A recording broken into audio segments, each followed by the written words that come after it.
How to rename, reset, delete, change color of nodes in Fusion in Davinci Resolve.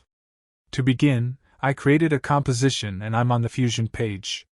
To rename a node, right-click on it and select Rename, or just press the F2 key. Enter a new name and click OK. To change the color of a node, right-click on it, select Set Color, and choose one of the colors. To disable a node, select the node, and in the Inspector panel, click on the Switch button to disable or enable the node. You also have the option to change the node color. Now change some of the properties of this node.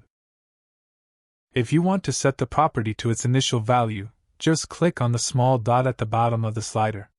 But if you want to reset the property and remove all its keyframes, double-click on the name of that property. To reset all the properties of this node at once, click on this Reset button at the top. If you want to not be able to change the properties of a node, you can click on this Lock button to lock the node. If you want the node properties to always be visible in the inspector, so when you click on another node, the properties of this node will stay in the inspector, click on the Pin button to pin it. The last button is for showing the versions. You can click on these 1 to 6 versions and in each version change properties and styles to your liking. Then you can easily compare these versions to see which is the best for you.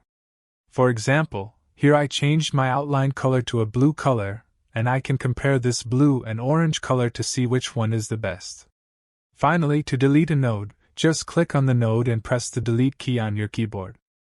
Anyway guys, thanks for watching and I hope you found this useful.